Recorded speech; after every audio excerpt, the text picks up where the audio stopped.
Hello, everybody. Scott Golden here with the WCW Worldwide Review for the 23rd of November 1991.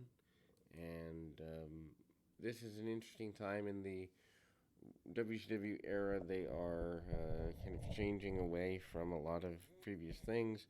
Only a couple of years into the buy, about 3 years in, Vader makes his way out. Vader not a major star here for about another year or so. Although this is the beginning of his push towards that vein, and obviously he does the steam giving helmet at the time. Enhancement talent puts him over really strong. Running shoulder tackle, among other things. He's not actually wearing the Vader mask at this point, which is interesting to me. He becomes synonymous with the mask after a little while, but not exactly here. Manages to get a few shots boxing around the ears, and ultimately um, kind of there and kind of run through hard shot and an Irish, short clothesline Irish whip that he completely whiffs on in all seriousness. Um, at the end of the day,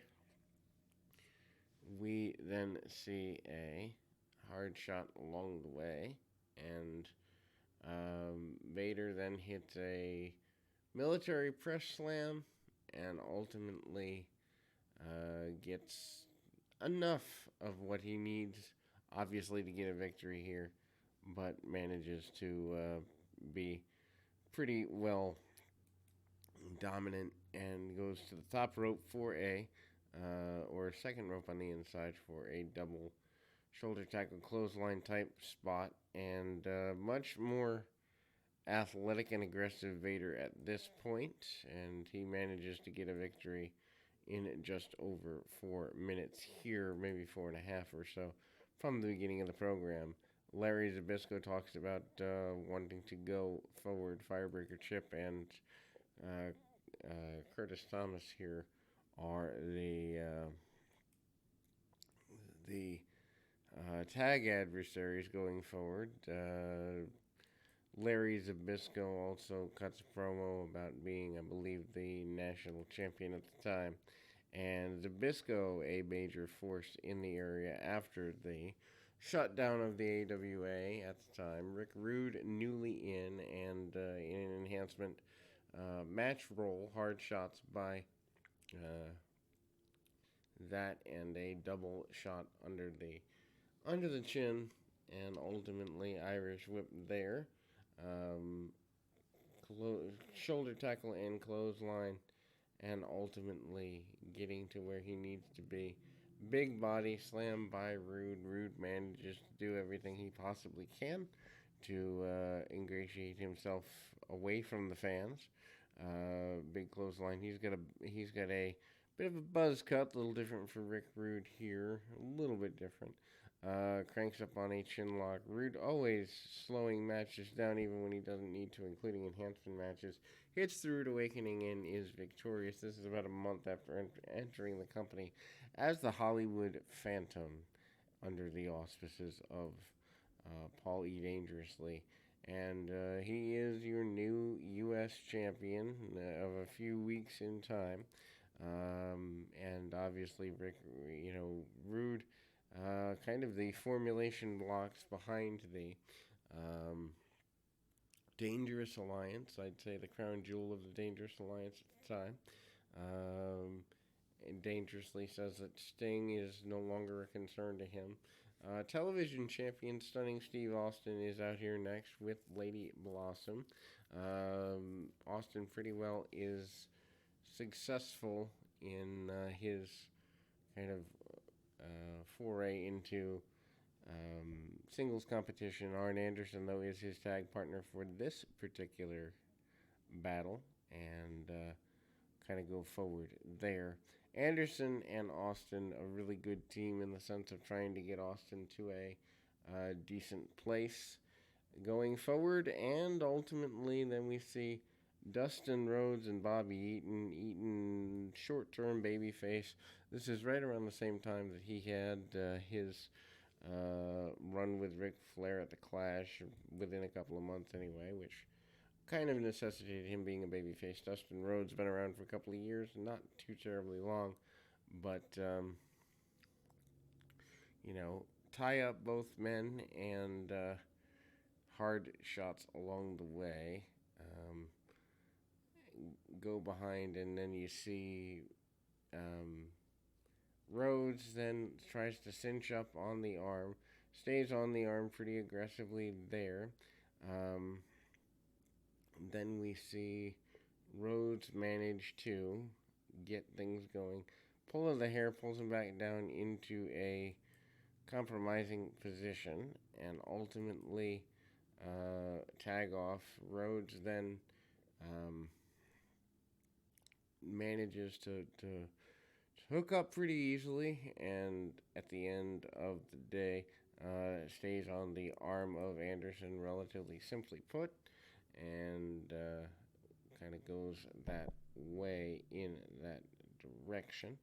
Um, Rhodes then manages to get things going in his direction, kind of stays on the arm. Anderson drop toe hold and keeps him down for as long as he can, and ultimately um, hard shots along the way. Um,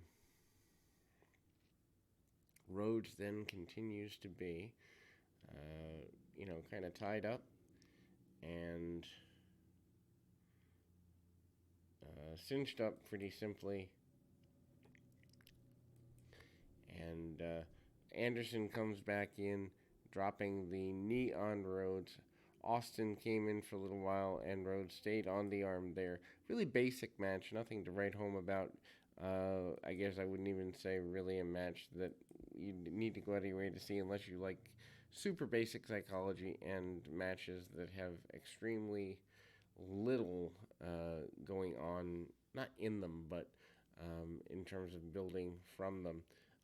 Attempted roll around, and Eaton manages to hit a couple series of good shots there, and Irish whip and swinging neck breaker by Bobby Eaton. Eaton manages to do everything he can to keep things going, and big body slam attempted by Eaton. Eaton manages to get the um,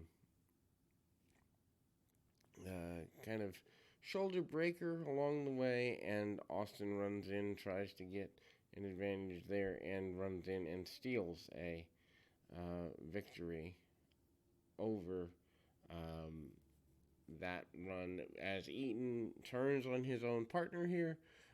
Obviously, not the best of situations if you're a member of the Dustin Rhodes fan club, but obviously that eventually leads to him aligning with the Dangerous Alliance. PN News out next. PN News manages to do what he can where he can, and kind of hooks that up. A double underhook kind of deal here as PN News manages to hang on and be pretty connected along the way with the fans, doing the rap gimmick at the time, and he's not particularly good in the ring, but doesn't really need to be with the gimmick primarily as his main force. News manages a clothesline along the way, and short clothesline, then a big top rope splash from a 400-pound guy. Not exactly good to look up at if you're that enhancement talent, but anyway, I guess that's what you're paid to do. Larry Zbyszko, your national champion, along the way here, making his way. I don't believe he's assigned or aligned with the Dangerous Alliance yet, as the formation of the Dangerous Alliance begins within a month or two here. Firebreaker Chip is the adversary for Zbyszko, who manages to hit a Chip, that is, manages to hit a back suplex on Zbyszko pretty aggressively, and a inverted hip toss and other basic things there.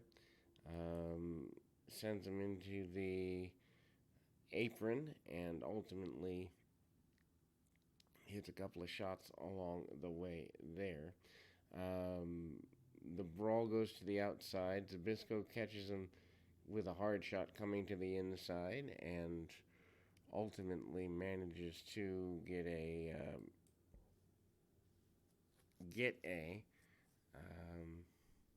big suplex along the way, kick to the midsection, and another attempt there.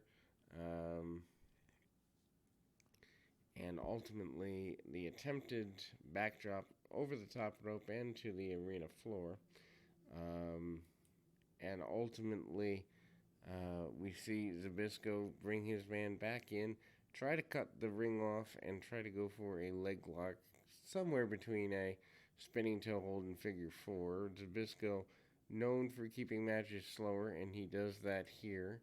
WCW this week after Zbyszko gets a victory with Lex Luger and Harley Race. Race, of course, the manager of Luger, your new world champion off of the Great American Bash Tour in July. Luger is bragging, says no one can stop him. He's beaten Ron Simmons. Luger doesn't actually manage to do a lot of wrestling during this time as he drops the title in early 1992, but Race sticking up for him here, and we close on that note. Until next time, keep your feet on the ground, your mind in the moment.